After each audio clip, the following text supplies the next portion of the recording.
Aujourd'hui en compagnie de Gilles Laporte pour son nouveau roman Les Silences de Julien aux éditions Terre de France, Presse de la Cité. Je me demandais si c'était un nouveau défi pour vous. Est-ce que vous voyez ce que je voulais dire quelque part? Bonjour Julien, oui, c'est peut-être pas un défi, mais c'est une volonté de coller à l'actualité, parce qu'on vit une période un peu compliquée dans le registre justement que j'aborde dans ce roman, qui est celui de l'autisme. Plus particulièrement, je préfère le baptiser ce problème qui se rencontre aujourd'hui, trouble du comportement, trouble du neurodéveloppement, et différence plutôt que maladie. Et l'apprentissage. Voilà, donc c'est très très actuel et j'avais l'intention de m'intéresser à un sujet très contemporain. Et c'est ce qu'on comprend tout de suite, c'est ce sujet-là qui va vous intéresser. Et je trouve l'ouverture intéressante parce qu'on se trouve dans les années 80. Pourquoi avoir choisi cette période-ci déjà? Parce que l'autisme n'était pas trop étudié, on va dire, ou on le découvrait justement? On le connaît depuis déjà longtemps, on connaît ces troubles du comportement depuis longtemps, on les a baptisés ainsi, oui, plus récemment. Mais c'est une époque qui est tout à fait la nôtre et elle a permis, oui, une prise de conscience peut-être plus aiguë de ce que sont ces perturbations du comportement et qui aboutissent à parfois des prises de décision un peu regrettables. Ce que je trouve intéressant, c'est les parents, Léopold et Marianne, qui ne vont pas du tout prendre ce problème de la même façon. Léopold, déjà dès le début, c'est un fonceur, on va dire. C'est quelqu'un qui pense qu'à lui, je pense. Comment vous avez abordé ce personnage ? Léopold fonceur, oui, c'est un type qui ne pense qu'à lui, qui ne pense qu'à sa carrière, qu'à son évolution de carrière, qu'à découvrir le monde et s'extraire de sa gangue, entre guillemets, très très paysanne. Il est issu d'une famille de paysans des Vosges et il ne supporte pas de devoir continuer à vivre comme vivaient ses parents. Donc il va entrer dans une entreprise qui fait le commerce d'eau en bouteille, d'eau minérale en bouteille, et il va gravir les échelons les uns après les autres dans cette entreprise jusqu'à devenir un cadre commercial qui lui impose d'aller aux États-Unis, de faire des allers-retours entre les États-Unis et la France. Donc c'est un homme très dans le ton du temps, de notre temps.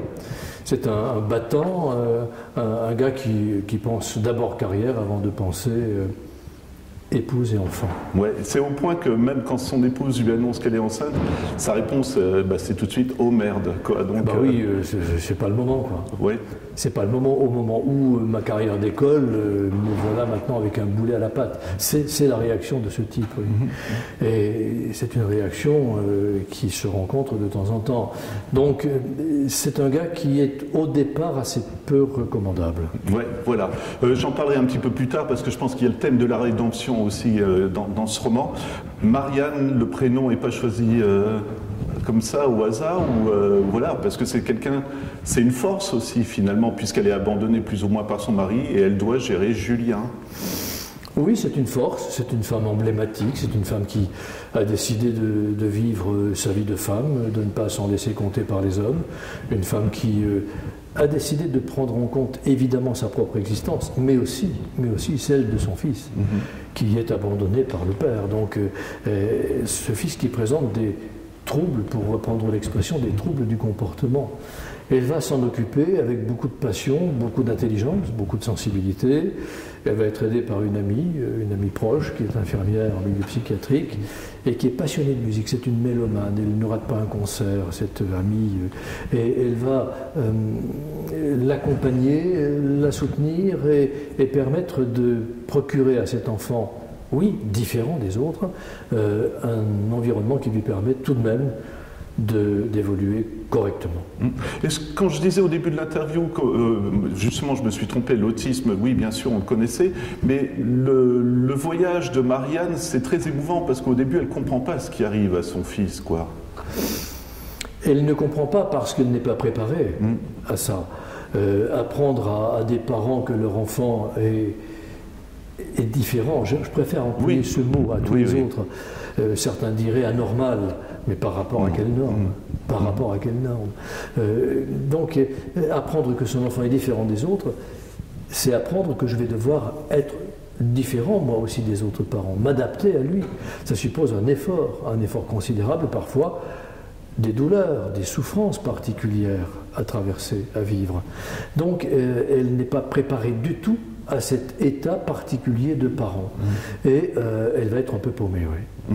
Heureusement qu'il y a à côté d'elle cette amie Georges, qui est une femme, elle aussi, battante, pour ne pas dire combattante. D'ailleurs, elle se prénomme Georges, comme Georges Sand, sans S. Hein. Oui, oui, oui.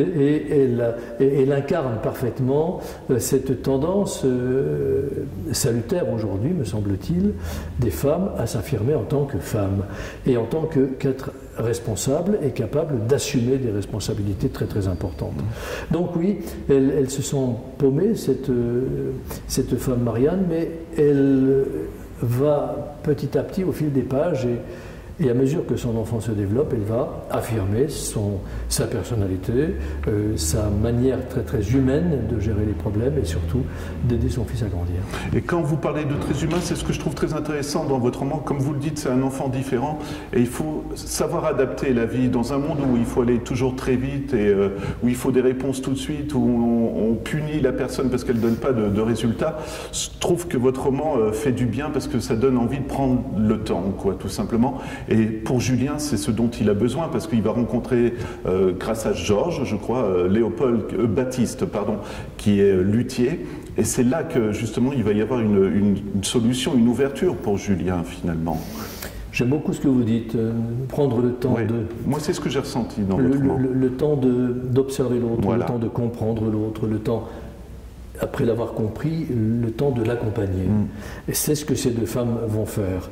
Et elles vont le guider très lentement vers leur univers, qui est un univers d'amoureuses de la musique, d'amoureuses du beau. Et jusqu'à une rencontre qui est celle d'un homme assez exceptionnel par ses qualités humaines. C'est un véritable humaniste. Il en existe, fort heureusement. On en rencontre souvent, mais ils passent un peu inaperçus parce qu'ils ne sont pas de la trempe de ceux qui sont incarnés par Léopold, par exemple. Mais ces deux femmes rencontrent cet homme, et cet homme est luthier à Mirecourt. Et il propose de prendre cet enfant, je le répète, différent, en apprentissage. Il est persuadé que, mettant au travail cet enfant différent, il va lui permettre de se réaliser, d'abord de se découvrir lui-même, de se révéler à lui-même, et ensuite de se révéler aux autres. Et le pari qu'il fait, là c'est un pari, le pari qu'il fait sera gagné. Je pense que c'est un thème qu'on peut dégager de tous vos romans, c'est le thème de la transmission. Je ne sais pas si vous serez d'accord, mais justement, luthier, alors vous allez nous expliquer quel défi Julien va devoir relever, mais la transmission, c'est aussi, je ne veux pas en trop dévoiler, mais il y a quelque chose qui va venir des États-Unis, dont Georges va apprendre beaucoup de son passé à elle, mais ça va aider aussi Julien. Et je trouve que la transmission dans tous vos romans, c'est ce qui fait le lien, finalement. On peut l'évoquer sans pour autant déflorer la fin de ce roman. Oui, il y a un instrument qui va revenir des États-Unis, qui est très particulier. C'est pas n'importe quel instrument. C'est un instrument qui a été fabriqué par un luthier, qui était un ancien luthier de Mirecourt, qui, venu d'Italie, il avait fui le fascisme, installé à Mirecourt, il avait commencé à travailler d'une manière admirable la lutherie à Mirecourt, et puis dans l'entre-deux-guerres, il avait senti monter en France ce qu'il avait fui en Italie, c'est-à-dire les ligues d'extrême droite, les croix de feu avec Colonel de la Roque, toute cette mouvance qu'il ne supportait pas, et il a décidé de nouveau de faire ses valises, et il est parti, il a quitté la France pour les États-Unis. Et là-bas, il a fondé une famille, alors qu'il avait une famille. Exactement. Déjà en France. Mais là-bas, il a rencontré une femme, il a fondé une famille, et tard, très tard dans sa vie, alors qu'il sentait que ses forces commençaient à décliner, il s'est mis à fabriquer, à créer un instrument qu'il voulait destiner à sa famille de France pour lui prouver qu'il ne l'avait jamais oublié, qu'il les aimait toujours. Et il a créé, il a construit, il a fabriqué une viole d'amour. Or, il n'a pas eu le temps de la terminer, la mort l'a fauché avant. Et c'est cet instrument qui va revenir des États-Unis, rapporté par le père, Léopold, qui avait laissé tomber tout le monde au départ pour privilégier sa carrière. Il va rapporter cet instrument des États-Unis. Et c'est cet instrument inachevé que va confier notre maître luthier à son apprenti pour l'aider à entrer dans cette belle profession et surtout à se révéler à lui-même. Et en vous écoutant, je me dis, Léopold est assez antipathique, mais je me dis maintenant que ça doit être un personnage que vous avez aimé creuser. Est-ce que je me trompe? Parce que du coup, ce que vous êtes en train de dire comme ça, c'est très subtil dans le roman. En fait, ça l'embête au début de rendre service. Et puis au fur et à mesure, et encore une fois, il ne faut pas trop en dévoiler, je suis en train de réaliser en vous écoutant que c'est un personnage qui est très intéressant. Et je pense pour vous en tant qu'écrivain aussi. Très intéressant, comme tous les êtres humains d'ailleurs. Oui.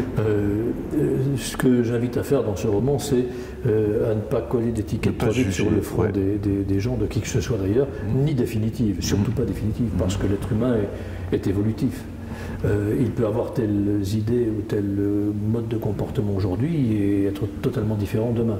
Donc ça, c'est quelque chose à quoi je crois beaucoup. C'est le cas de Léopold, qui est très très antipathique au départ et qui finit par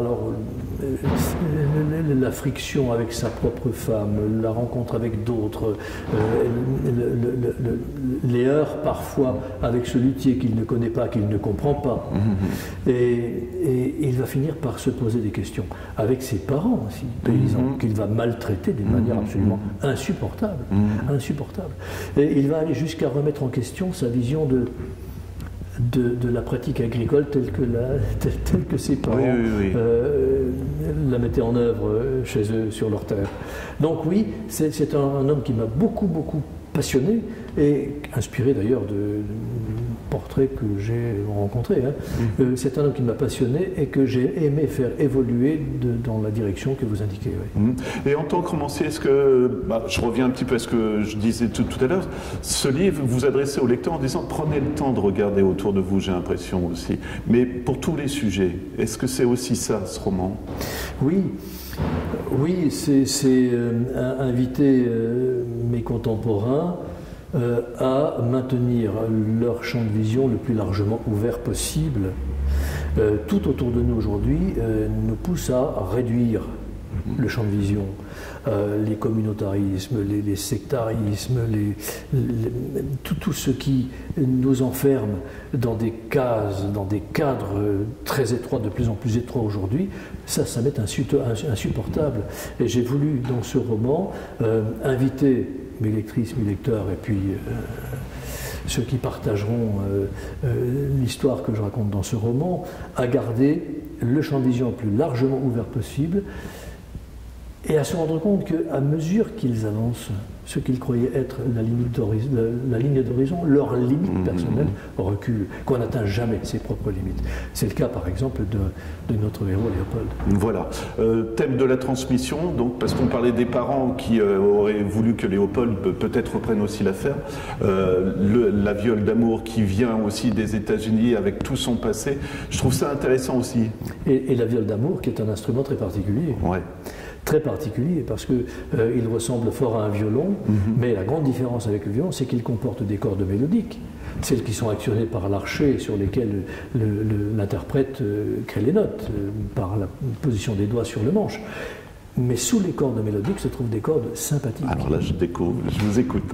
Des cordes sympathiques qui, comme leur nom l'indique, ne réagissent que par sympathie avec les cordes mélodiques qui, elles, sont sollicitées par l'archet.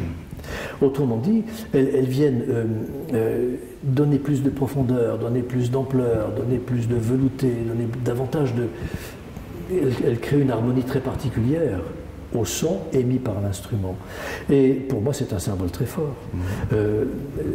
Ce qui m'a plu dans la découverte de cet instrument, c'est que vous êtes une corde mélodique pour moi, cher Julien, parce que vous avez une manière d'être, mais qui a une action sur moi, que je le veuille ou non. Je vous retourne le compliment. Vous êtes aussi une corde sympathique pour moi. Et bien sûr, ça fonctionne dans tous les sens. Donc nous sommes totalement interdépendants les uns des autres, comme les cordes de cet instrument. Comme quoi, en fait, il ne faut pas avoir honte de ses émotions. Mais certainement pas. C'est ça, au contraire, justement. Il faut s'en nourrir et en nourrir la relation qu'on entretient avec l'autre. ce qui me semble l'essentiel.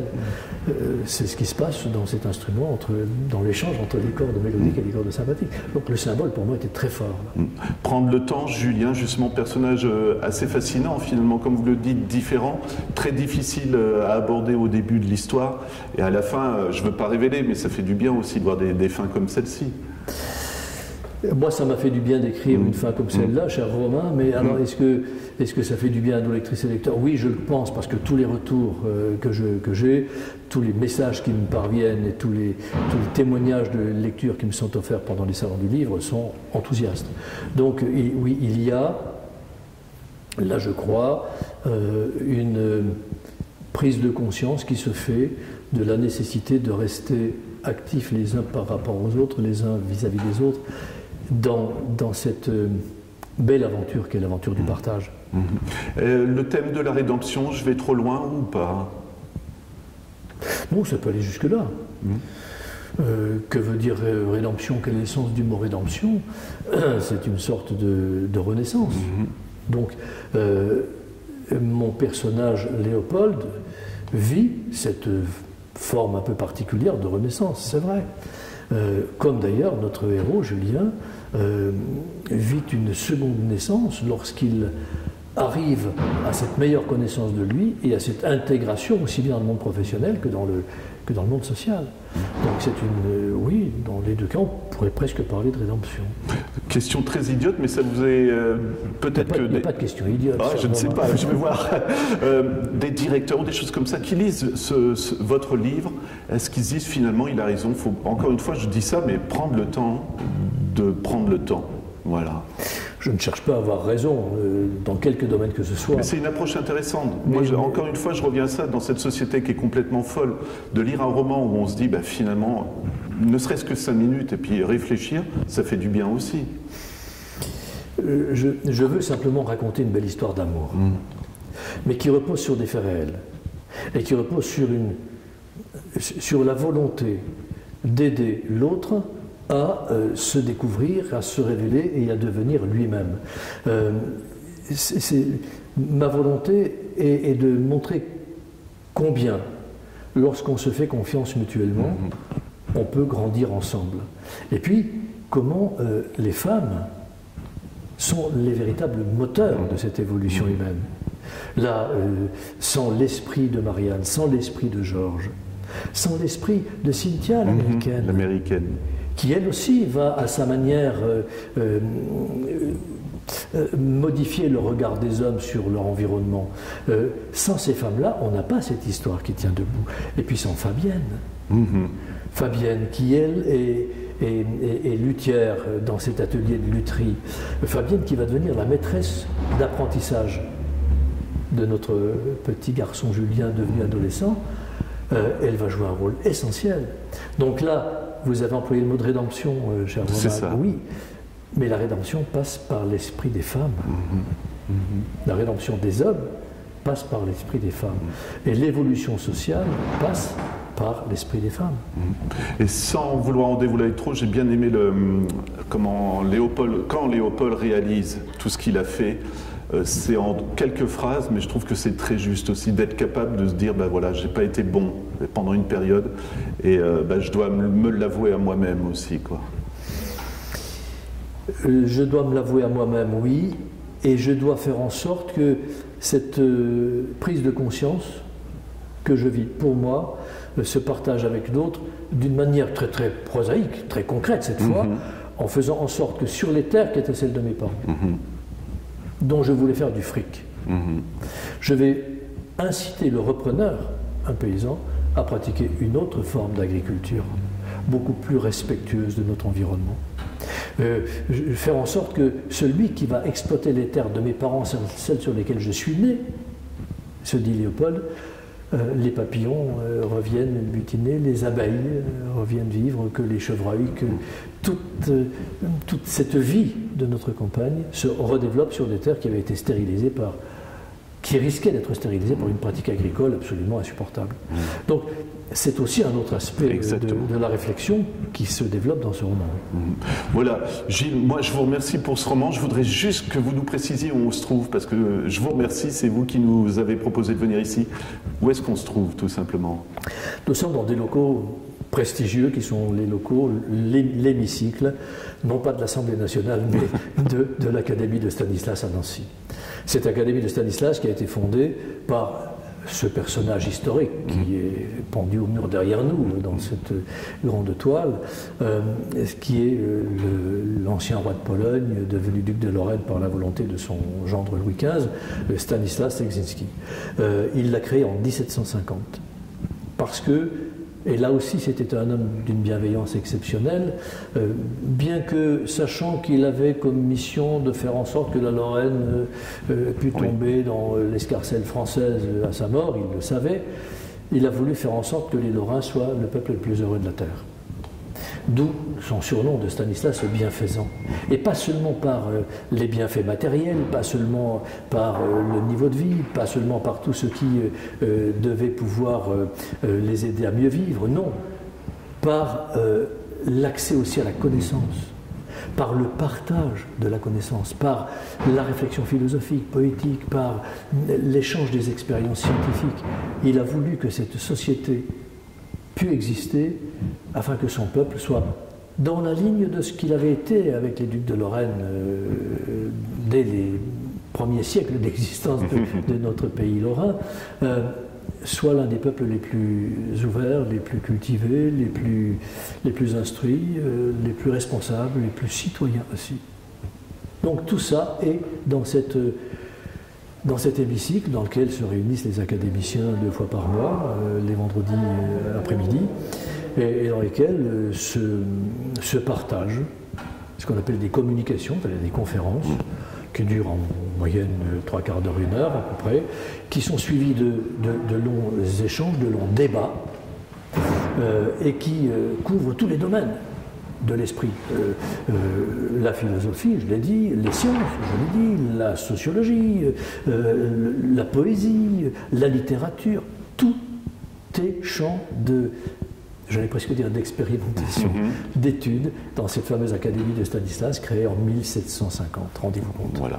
Moi je me dis la boucle est bouclée, l'importance de la transmission, je crois que vous venez encore une fois de l'expliquer, ne serait-ce que sur le site. Et avec ce livre, dont je rappelle le titre, Les silences de Julien aux presses de la Cité, collection Terre de France. Encore une fois, un grand plaisir de lecture, puis un grand plaisir de venir à votre rencontre. Merci beaucoup, Gilles. Le plaisir est partagé, cher Romain. Merci.